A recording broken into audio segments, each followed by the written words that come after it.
as you know, my brother Bill and his wife Phyllis live here, so we're here a lot, and it's a great place, and I'm sure you guys are happy to live here. It's a beautiful facility.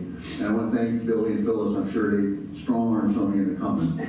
So I'll try not to put you to sleep before lunchtime. So anyway, we're going to talk soccer. I've already had a chance to meet some of you, and I know a lot of people out there have some soccer connections. Anybody who has played or coached, or there's a couple. Where'd you guys coach or play at? CBC. CBC. Oh, okay. Okay. Sunday morning athletic club. Great. So what years were you at CBC? Pardon? What years were you at CBC? Before you were at Commodity. 48 to 52. Okay. So was Bob Morgan a coach there yet? Or? He hadn't started yet? No, he wasn't. Okay. We're going way back. Yes. In fact, today I put a post today in St. Louis soccer history item on social media. Today I posted 1961 at CBC won the state championship. They beat SLU 4-0. Yeah. We had some other people with their hands up too. Yeah. Anybody else? Yes, sir. Years ago, I didn't play in school. I went through pilot training at Arizona, and we had 7 German players and pilots that were going through pilot training with us.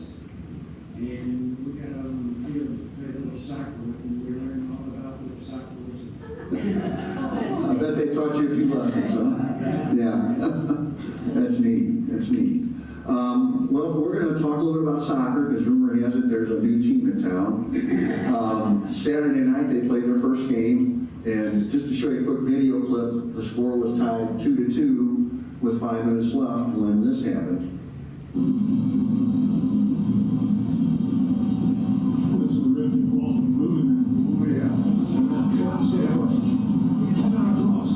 Cross inside. And he puts it.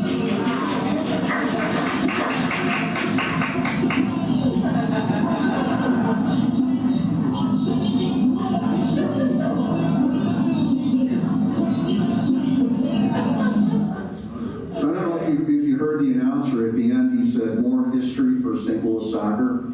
So that's what we're going to talk about today, is history, with an emphasis on the present too. So we'll talk a lot about that today. The book I wrote, it's called Soccer Made in St. Louis, and it's a history of the game in St. Louis. The history goes way back, by much farther than you would think. It's the second edition. It covers, the first edition came out 10 years ago. The second edition covers what's happened in the last 10 years and adds some new information about the early days of soccer.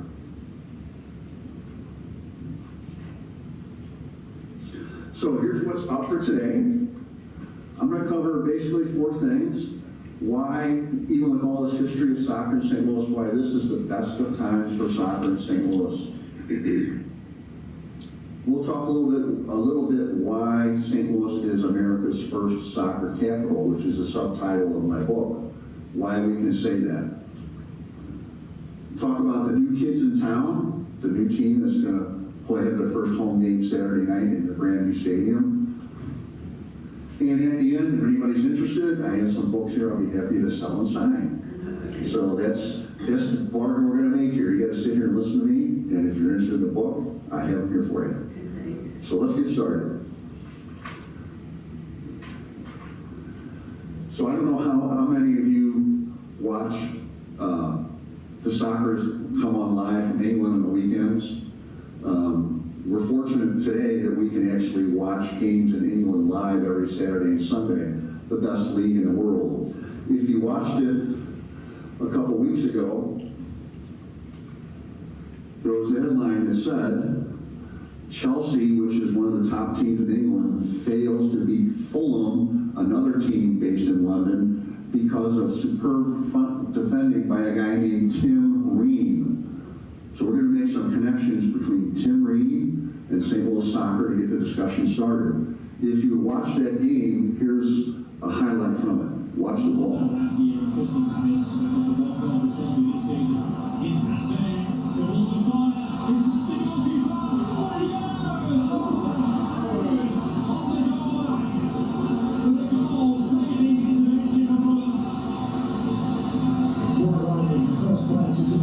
Tim Ream is the goalkeeper who makes a real hash of this situation. It's a poor decision. Where on earth is he going? And just one more touch. So Tim Ream is the guy who made the save, number 13. If you're familiar at all with St. Louis soccer, Tim Ream is from St. Louis. If you watch the World Cup, he played every minute for the United States in November. He's 35 years old. He's an American playing in England. He's not only playing in England, he's the team captain. He's so respected, and that's unheard of for an American to do what he's done in England. I don't know if you heard it, but when he made the block, the whole crowd started chanting, Ream, Ream, Ream. So he's just an example of just one player of the many that we've turned out over the years with soccer in St. Louis that we'll talk a little bit about. A couple of weeks ago when I did this presentation in Cottleville at the Rotary Club, Tim's stepmom was in the audience. So he went to St. Dominic High School in O'Fallon. So that just kind of kicked things off, the discussion about why these are the best times in soccer in St. Louis when you get players like Tim Ream excelling at the highest levels of the sport. He's not the only one.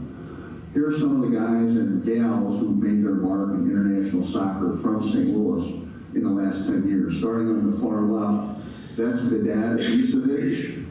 He came in the first wave of Bosnian immigrants who came to St. Louis.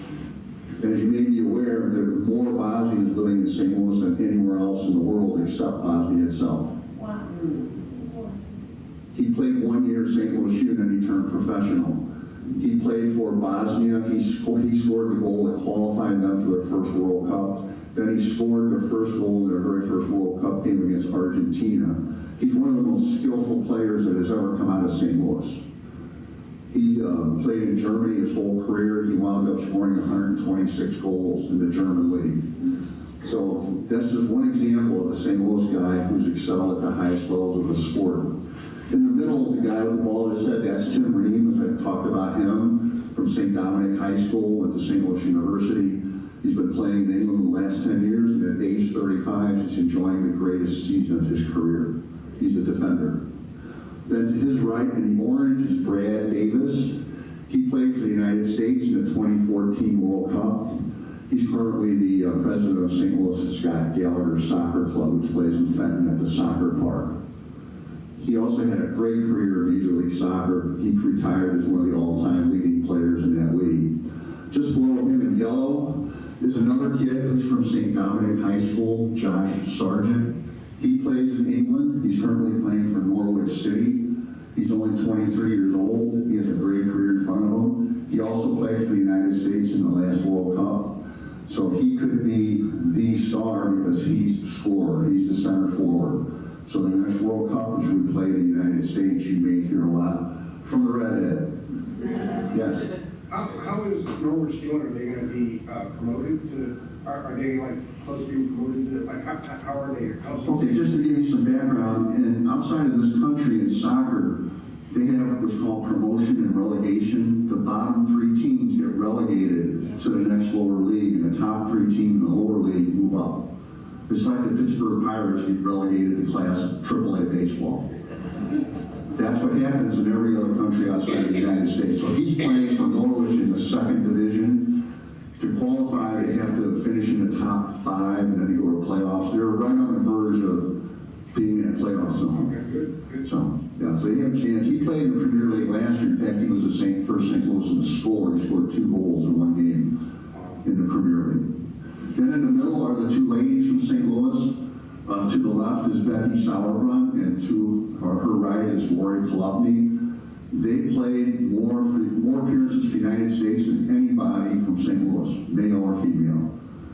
Lori retired in 2015 with 105 appearances. She won an Olympic gold medal, a Women's World Cup, and she's currently the women's head soccer coach at Maryville right across the highway.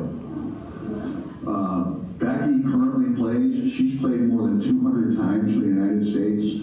She's usually the team captain, and if she doesn't get hurt, she'll be playing in her 4th straight World Cup this summer. The Women's World Cup is this summer. So those are just some of the reasons why these are like the best of times in St. Louis soccer. We also had a lot of great leaders in the last decade from St. Louis. The guy on the right is Dan Flynn, who played at St. Louis University, was a top executive at Anheuser-Busch. He was the CEO of the U.S. Soccer Federation for almost 20 years until he retired 2 years ago. So Dan was responsible for running soccer in the United States. He basically turned the Soccer Federation from a mom and pop operation into almost a $100 million operation over his time there. Then to the left, on the far left, is Carolyn Kindle. She is the head of the Enterprise Foundation. She's part of the Taylor family that owns Enterprise Rent-A-Car. She's the lady who is in charge of the new soccer team. They're the only women-owned soccer franchise in the United States in the Major League Soccer. And then to the far right is Jim Cavanaugh. Jim is the CEO of Worldwide Technology. He played at St. Louis U. He was responsible along with Carolyn for getting the team here, building the stadium. So these are three of the great leaders we've had. And they're just an example of current leaders. We've had people like this throughout the history of soccer in St. Louis, going all the way back to the late 1800s. You can find out about it in my book. We've had some great teams in the last decade. We've had great teams throughout the history of soccer in St. Louis. Just in the last 10 years, on the far left, there was a team called Fire and Ice that played out of Belleville and Columbia, Illinois. They won their national championship. Their league was called the Women's Premier Soccer League. It's like the #2 league for women in the United States. It's a semi-pro league. So it's like the second division of women's soccer. In 2016, Washington University won the national NCAA championship for women in Division III. The first time that's happened by St. Louis team since 1979. The goalkeeper was the goalkeeper of the year. On the far right, the current professional team has a minor league team called St. Louis City. They went all the way to the league finals last year and lost in the league finals. So these are some examples of great teams that we've had in the past decade in St. Louis. Continuing this tradition that we've always had, we'll talk a little bit about some of these historically great teams in a few minutes. And most importantly, St. Louis City, that's the new team in town that we'll talk about in a few minutes. And you'll get to see firsthand when you get onto the stadium. If you're looking at Union State, west from Union Station in 2019, this would be your view. Look at all these highway ramps here, a lot of dead space, right in here. So this was just 3 years ago. If you look at that same view today, this is what you would see. This is where those highway ramps were. This was all this dead space. This is Market Street running right down the middle. This is the current soccer facility that's been built by Carolyn Kindle and Jim Cavanaugh. Almost every dollar paid by them. No taxpayer money went into this. It's probably the best training facility in the United States. It's the only team that has their training facility as part of the stadium. And if you wonder how they connect, there's a tunnel underneath Market Street. So when the players are over here training, they can walk underneath Market right into the stadium over here.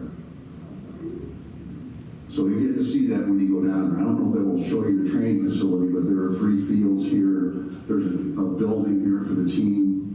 There's a gift shop here, the stadium. There will be a team headquarters building over here. And there's a parking garage a little bit off the side here. So this whole complex is the whole soccer operation. And that's just happened in 3 years. I see somebody pointing, this is Union Station down here. And there's the wheel. To give you some perspective. Has anybody been down there since all this stuff started? Yes, it started, but after. They've pretty much taken over that whole part of downtown. We'll talk a little bit more about that in a few minutes.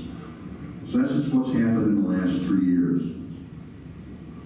This is the stadium inside. It opened on November 16th for an exhibition game with a team from Germany. So this is what you're going to see when you go inside. It's hard to tell me this was taken at night, but the street is up here. So everything is, almost all the stands are below street level. And every seat is within 120 feet of the field. So it's quite a place to see. We're looking from the north end of the stadium. This is the supporters section. Is anybody familiar with supporters in soccer? These are the crazy people that chant the whole game and they beat drums. And it's all set up for this north end. This is standing room only. There'll be 3,000 people here every game, chanting and yelling. And they purposely tilted this end of the stadium at 34 degrees, as steep as they could make it and still have it safe. So the whole point of this is to make this a wall of noise here. And I saw yesterday they posted something on social media intended for the team that's coming here Saturday night. Welcome to hell. It's going to be really loud. So that just gives you some idea of the new stadium. So the book again is Soccer Made in St. Louis.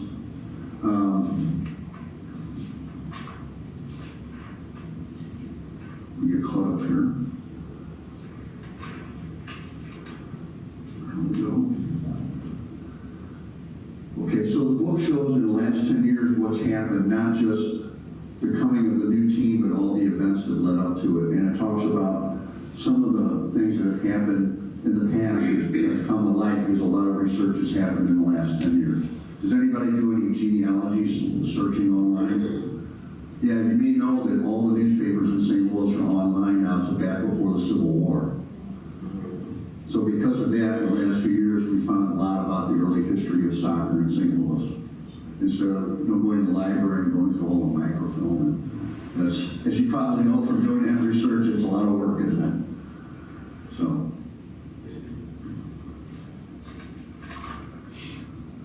So a little bit of background about the book. If you, Bill, you want to maybe pass around, people can look at it while I'm talking, just grab one off the table there. You can pass around, you can kind of pay us as we're talking. Just grab one off. Yes, you can grab a book. No charge.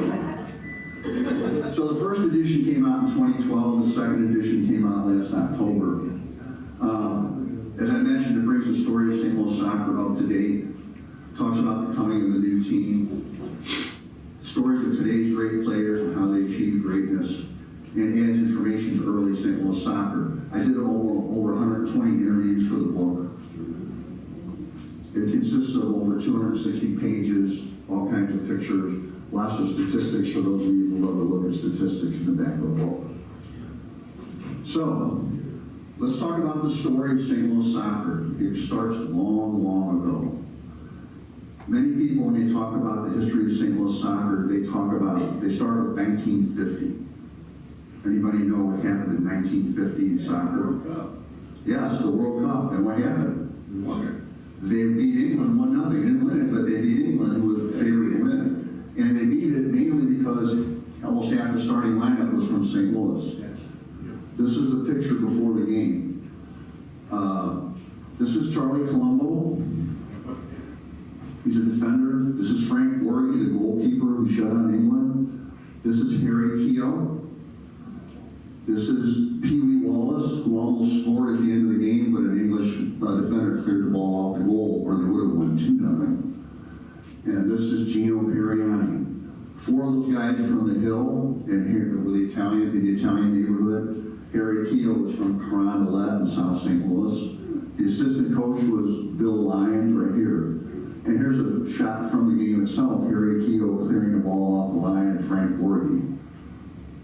So the U.S. beat England 1-0. Today, it's statistically been proven that this was the second biggest upset in World Cup history. The first biggest upset happened in November. If any of you watched, Saudi Arabia beat the eventual World Cup champion Argentina. And the marketing firm that studies those things said that's now the number one upset in World Cup history, but this one's number 2. England was picked to win. I mean, that's where soccer started, right? And this was like a world shocker. Because all these guys who play for the United States are just part-time guys. All the English guys are professional. Harry Keogh was a mailman. Charlie worked in a meat packing plant in East St. Louis. Frank worked at mortuary in the Hill. Eventually, it was Calcaterra. He eventually took over the funeral home on the hill. I'm not sure what Gino and Pee Wee did. Pee Wee was a World War II veteran who spent some time in a German POW camp.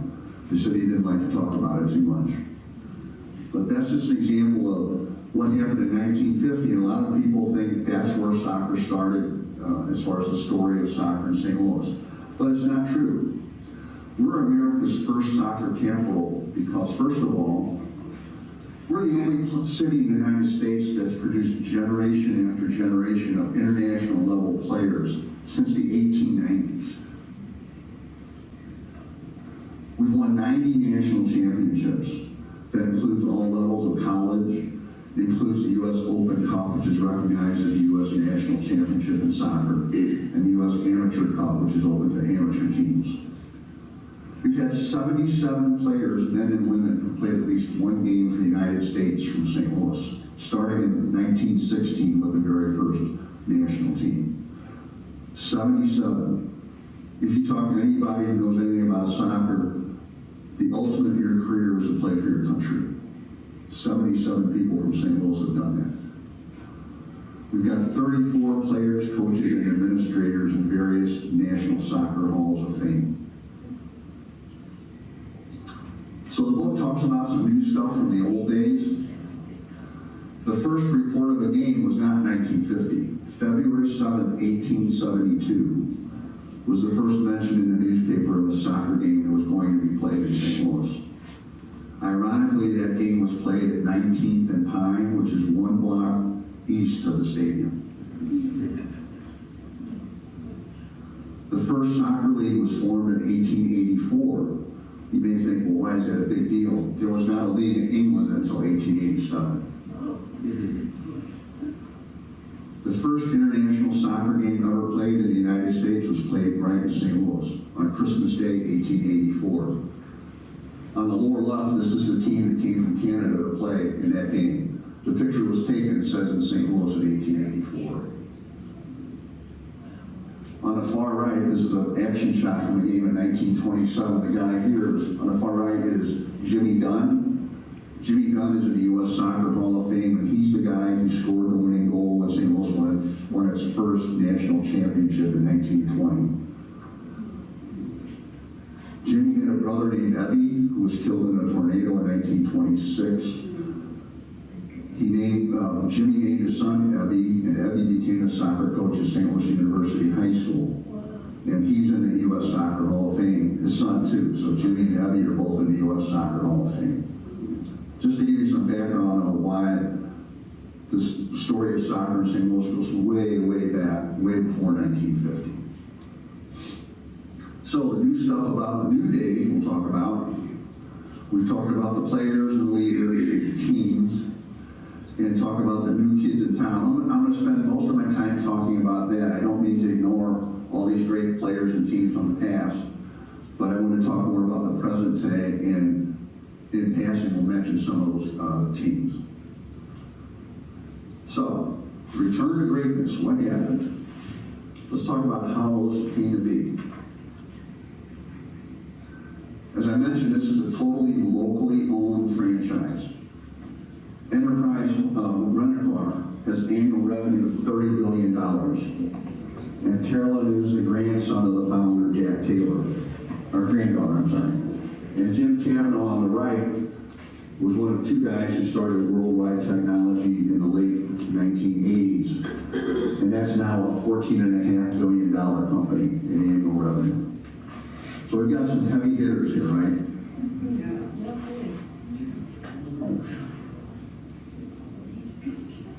Oh, yeah, sure.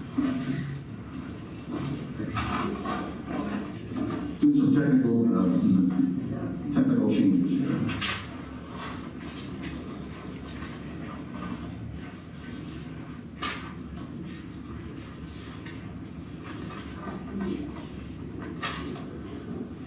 The amazing thing about this whole operation is they started their drive in October of 2018, and 10 months later they had a team. That was unheard of for one city to do that in 10 months.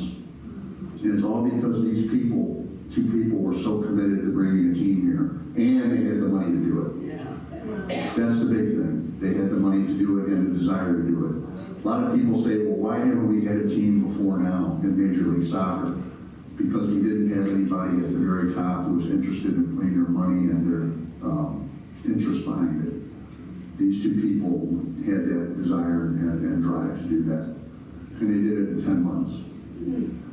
A lot of things happened behind the scenes. If you remember the guy I showed earlier, Dan Flynn, Dan was the guy who worked behind the scenes and really helped them get the team because he has so many connections in international soccer. In fact, he was helped bring the World Cup here in 2026. The next men's World Cup will be in the United States and Mexico and Canada.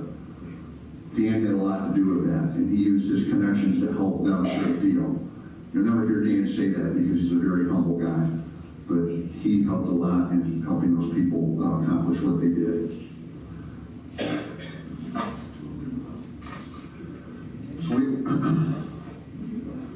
So we've talked a little bit about the complex. As I mentioned, they're the only team in Major League Soccer that has everything in one place. A lot of people wondered, when all this was going on, why don't they just play at the Edward Jones Zone because it's just sitting there empty because the Rams aren't there anymore, right? The stadium seats 22,500, which will probably be sold out at every game. 22,500 at Edward Jones Zone would look like a lot of empty seats because it seats 65,000. The other reason why they wanted their own stadium is they control their own destiny. They can play whenever they want, when they want. They can bring other events here. In fact, I mentioned Becky Sauerland, who plays for the United States. They just booked them to play here on April 11th against Ireland. So the U.S. national team women will be playing in the stadium on April 11th against Ireland in an exhibition game, their last game before they go to the World Cup in New Zealand this summer. So it's a heck of a complex. It's more than that, though. Every soccer team has what's called a development system. They develop their own players. St. Louis City has like a pyramid. It's now 5 steps. They added a 5th step. But it starts way down at the bottom where they offer free soccer instruction to kids in St. Louis. They go out into the city and county and do clinics, get the kids involved. And there's some ulterior motives there, right? They're going to recognize who's a good player. And if they're good enough, they'll be involved in the next step, which is their academy, where you play for their youth teams. They start at under 14, so if you're under age 14, you can start playing for St. Louis City. It's all free, too. So if you're good enough to play for them, they pay for everything. In return, you pretty much give your life to their academy. No high school soccer, no high school sports, you play for them. So you have 3 levels, under 14, under 15, and then under 16, 17. Then that feeds into the next level, which is their minor league team, St. Louis City 2.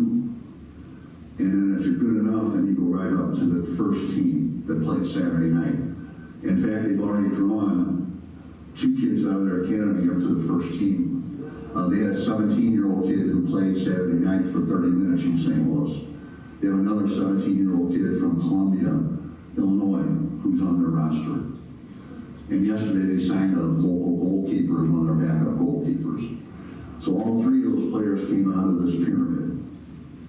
It's kind of like the Cardinals have a minor league system where they develop their players. And if they don't play for the main team, they could be traded or sold to another team. So it sounds rough to say this, but all these players are like revenue generators for the franchise. So that's part of the motivation for having this development system. But the fact that they're putting all this money into it and making it free to players is pretty much unheard of. Before we had the Catholic Youth Council, which still exists and was the big reason for developing a lot of great players, going all the way back to the late 1800s. But that was pretty much a part-time operation, right? All the coaches were volunteers, like I was when I coached my son. Basically didn't know a whole lot about doing it, but we spent our time getting our kids out in the field. But this is all professional operation, so that's the big difference. Every coach in this system is either an ex-professional player or is fully licensed by U.S. Soccer to coach. So it's a big operation. The financial commitment is unprecedented in Major League Soccer. This is the commissioner of the league. Nobody's really said for certain how much they put in here, but somebody told me that they've heard it's $1.2 billion. They paid about $200 million just to get the franchise. Then they spent all the rest of the money developing this great complex downtown. And when I talked to them when they did the book, their vision for this is not just for soccer. This is sort of like remaking downtown, because we all know downtown needs a lot of work, right? So they're trying to make it an entertainment corridor, starting with the arch from the far east. Then coming west, you have Busch Stadium and Ballpark Village, Enterprise Center where the Blues play, now the soccer stadium. You keep going out that way, you go through Harrisville, St. Louis University, the hospital complex and Forest Parks. This is intended to be an entertainment corridor for St. Louis. And this soccer complex is intended to be the connection between downtown and the western part of the city. Just to give you some idea of the development that's going on down there.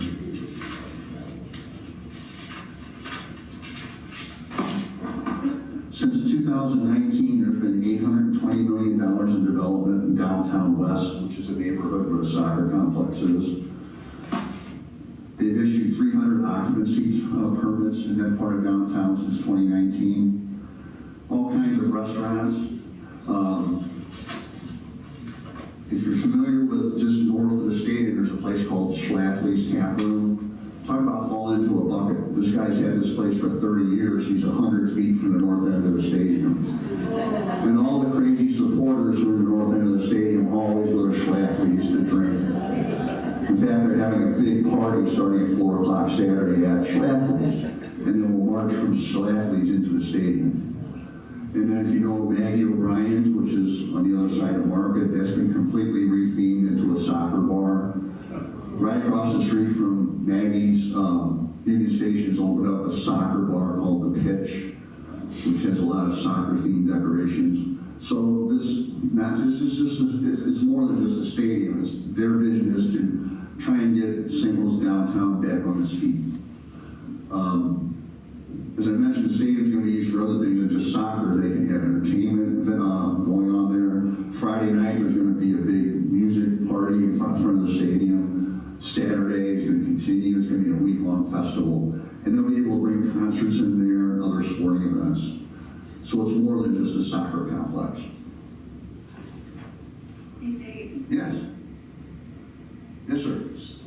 can I ask about parking? What, have they built a parking garage? They built a small parking garage. The whole point of this is to build like a compact stadium that fits right into the urban development without having to see a parking around there.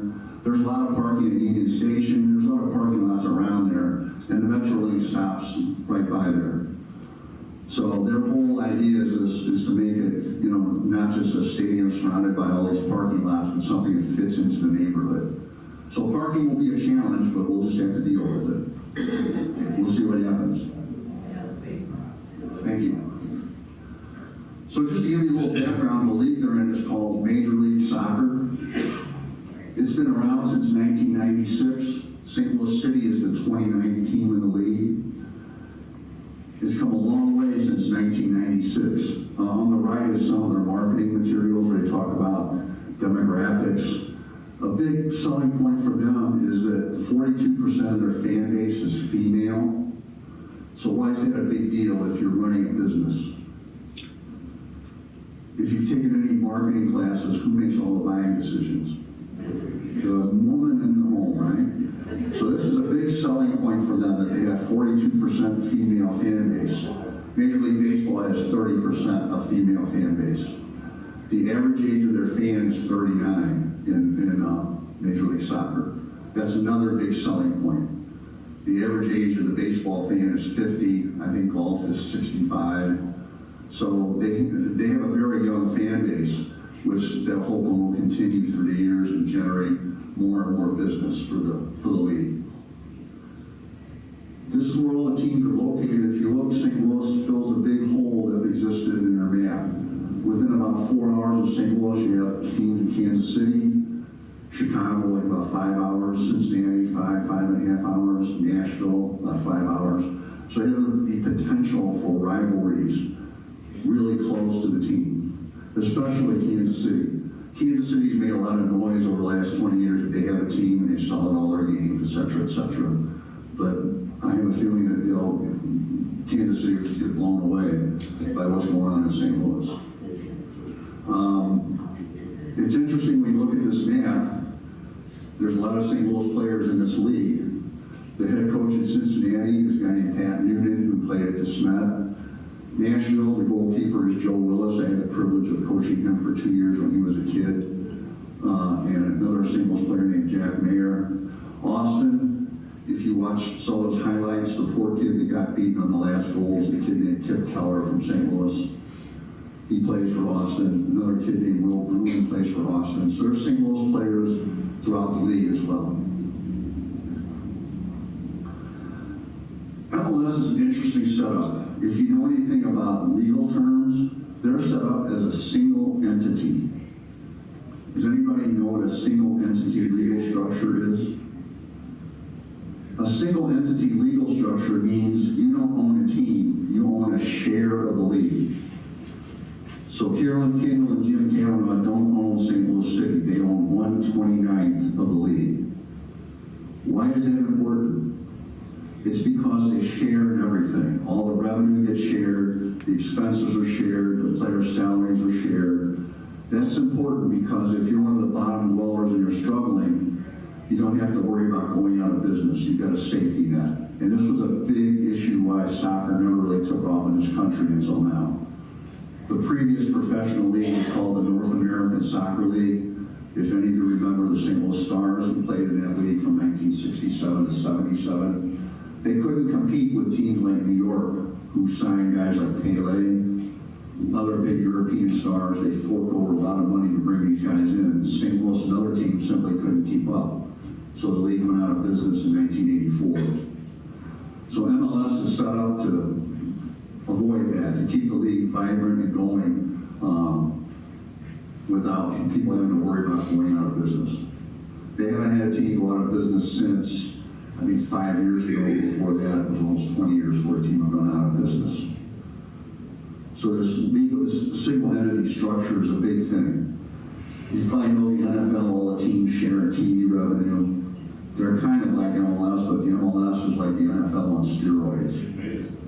Yeah, Green Bay is owned by the fans. Green Bay Packers, yeah. So when you're in a single entity, as I mentioned, if you own a team, you're not an owner. They call you an investor in the league. They share all the revenues and so forth. There's a team salary cap. Each team can spend no more than $5.2 million for up to 20 players. That's for 20 players. Then there's 3 players above that they can sign for whatever they want. So if you got the inclination and the money, you can go out and sign a big star, but you have to pay for it yourself. The other teams in the league aren't responsible. That's why the rumors are that the team in Miami is going to sign Messi after this year. If you know who Messi is, he led Argentina to the World Cup Championship in November.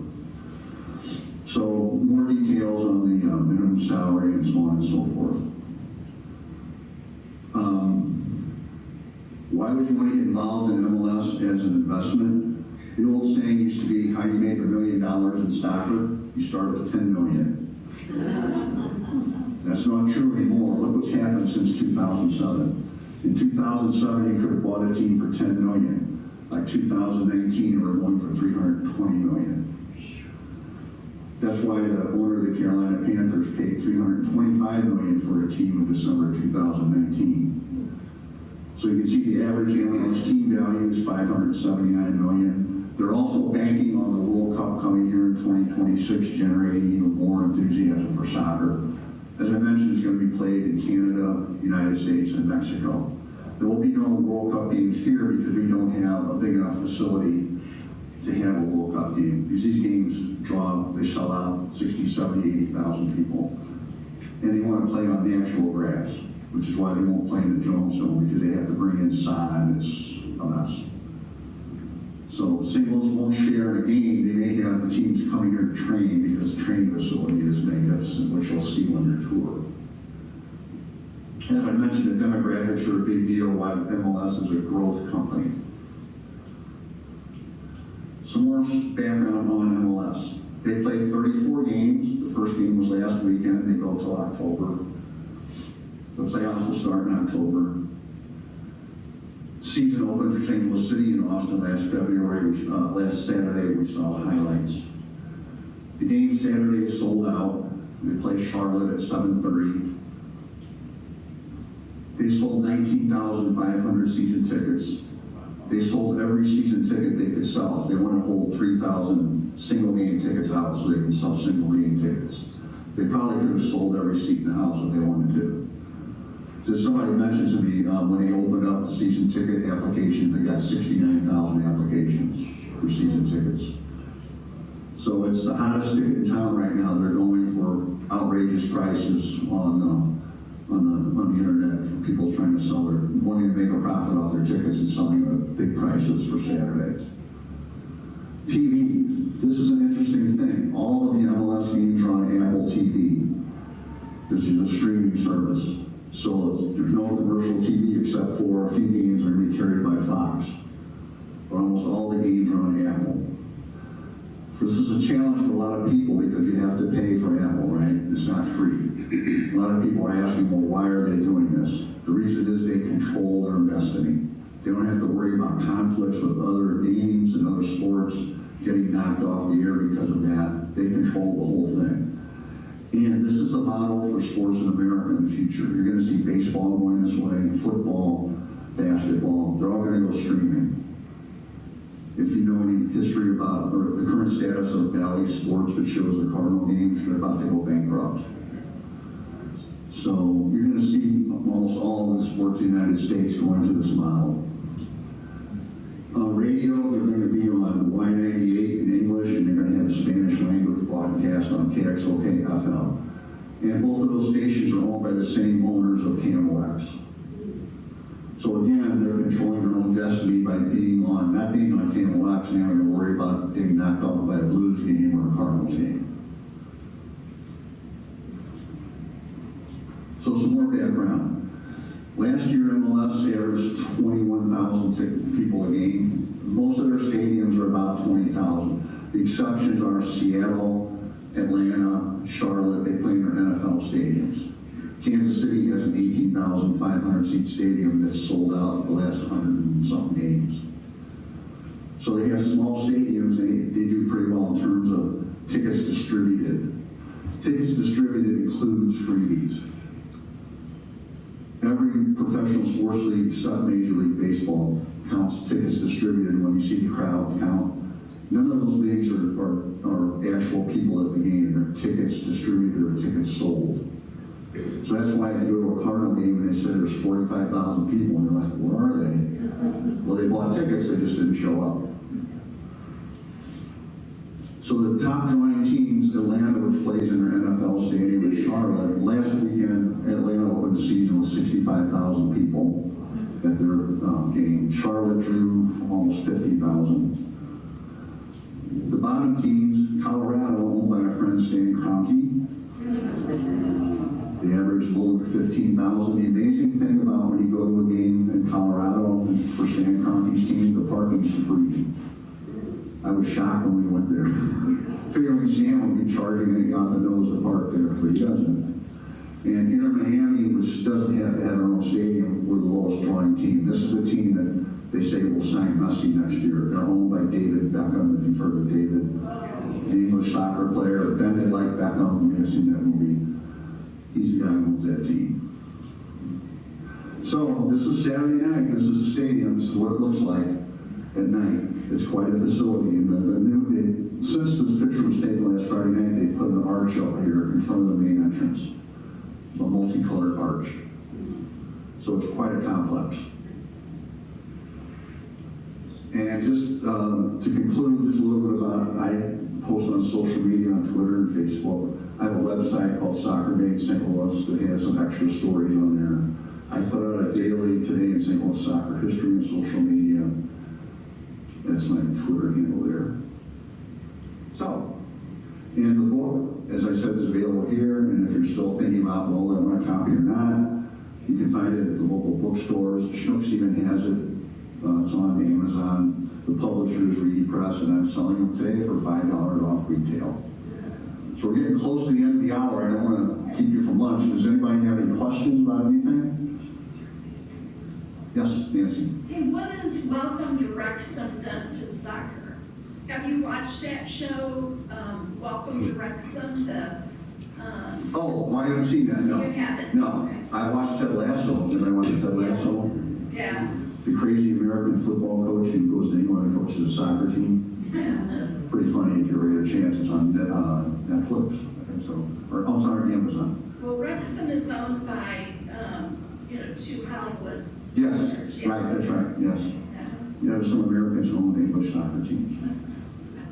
So, okay, any other questions? Yes. How does one join the wall of noise in the end zone, or has that already been determined? That's pretty much sold out. I mean, they've sold every seat. It's not a seat, they're all standing room only. Those 3,000 seats or 3,000 standing room spaces were sold a long time ago. And above that section, they have a big device that will lower a huge flag. It's like 300, it's the whole length of that end of the stadium that will lower before the game and get everybody pumped up, and then they raise it back up. So, but Saturday night, if you get a chance, to watch it or listen to it, the noise will be incredible. Yes. I think on that end, a lot of those people are, I think there's a few different, like, booster club. Yes. I think like St. Louis. The big one is called the St. Louligans. So the hooligans are called the Louligans. Crazy, crazy people. But they do a lot of good. They raise a lot of money for nonprofit organizations. Yeah. And they do a lot of good in the community. Plus, they're crazy about soccer. Yeah. I think if you join one of those groups, that's how you kind of get in that. Right. And they're free. They just say show up and make Yeah, noise. you just show up. You show up and make noise, you can be a hooligan. You too can be a hooligan. Okay. Any other questions? Yes. Is that a curiosity? The standing room only group? Yes. Do they have designated spots, or do they just? Yes. Okay, good. Yeah, I'm not. I don't think they're numbered. There are seats there, but they're up and locked Yeah. during the soccer games. So I'm not sure if it's like you just stand wherever you want, or if there's a designated space you have to stand in. Yeah. But they have like a drum riser on each end, and they have and they're definitely encouraging people to come here and make a lot of noise. Yeah. Yeah. So it's a sporting event unlike you've ever seen in St. Louis. If you ever went to an old Steamers game in the early '80s when they sold out the Shucker Dome, the noise there was incredible. It will be nothing like this place. Because when you go there, you'll see there's a canopy over all the stands designed to hold all the noise in. So the whole purpose, they said, would make it hell for the visiting team. Okay, no other questions. Thank you very much. And yes, sir. One in the back. Quick one, split of the games. Are they half home and half away? Yes, half home, half away. Regulation 90-minute games, running clock. The clock never stops. They add time at the end, depending on if there's, guys got to go down for injuries and stuff. And 5 substitutes. Once you come out of the game, you're done. So, okay. Any other questions? Okay, we'll hang around here if anybody would like a book or want to browse through one. And I appreciate you coming and putting up with me for almost an hour. And I hope you enjoy your stadium tour. You're really welcome. If they take you there, ask them to show you the locker room. Okay. It's unbelievable. So, okay, that's it. Thank you so much. Thank you.